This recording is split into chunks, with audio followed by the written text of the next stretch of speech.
So what would cause two jurors to change their convictions in the Michael Jackson case and, in their words, let a pedophile go free? Hear now the pressure you never saw behind closed doors. Was the jury one big happy family when you went into the deliberation room?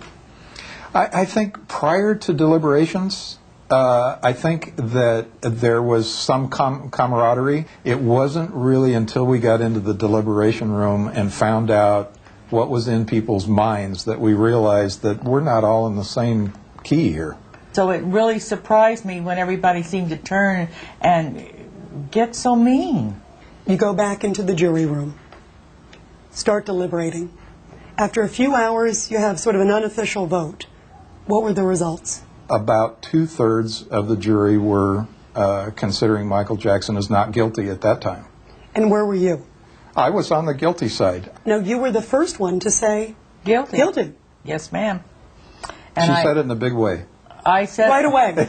I said it in a big way, and they came after me with a vengeance. I really got attacked. How so?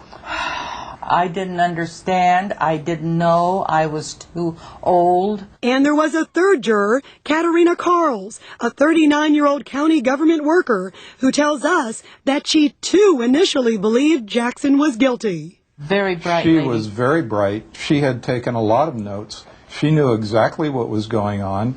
And it amazed me when one of the other jurors challenged this particular juror that she may not really know too much about the American justice system because she had only been a citizen for 2 years. How tough did it get for the two of you and this other juror? There you are, 3 of you holding out, and the other 9 are livid. You wind up thinking, okay, if I stay with my convictions, that I believe that Michael Jackson is a child molester and that he did in fact molest this accuser, then what's the next thing that could happen? Okay, you probably wind up with a hung jury. You wind up with a mistrial, whatever. With this kind of cloud hanging over your head, and you're thinking, I've spent 5 months of my life in this trial, and nobody's going to kick me off of this trial until it's over. I then asked Ray and Ellie about the jury foreman, 63-year-old Paul Rodriguez, a retired school counselor. To hear Ray tell it, it was Ray himself who sometimes acted as foreman. The person that was selected as the foreperson, I think he was overwhelmed with his responsibility into thinking that he was primarily a go-between between the deliberators and the judge. There was one point where Ellie had stated her opinion. It was very early in the deliberation, and immediately the foreman starts complaining about inflexibility, and I just quite frankly turned to the foreman and said, I think you're being totally unfair to Ellie. You say that you were threatened by the foreman. What did he say to you?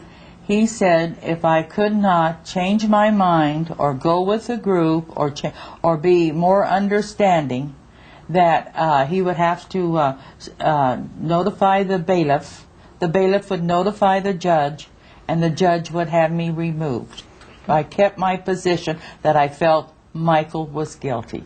So if you stuck to your guns, Yes. that Michael Jackson was guilty, the foreman said, you're going to be kicked off. I'm going to be removed or kicked off, yes. A judge can discharge a juror for refusing to deliberate, but a juror cannot be discharged simply for disagreeing with other jurors. Jury foreman Rodriguez declined our request for an interview. How angry are you at the way you were treated by other jurors? The thing that really got me the most was the fact that people just wouldn't take those blinders off long enough to really look at all the evidence that was there. So what happened that day when the verdict came down? How bad was the air? The air reeked of hatred, and people were angry, and I had never been in an atmosphere like that before. I just felt that that they could turn on me any minute, and there wasn't anything I could do about it. Did you tell anyone how bad it was for you? I called my daughter, And she was very comforting. She said, "Mother, you have done right. Your conscience is clear. You're a strong lady, and you can handle it, and you can handle them." But you didn't. I didn't. I caved in.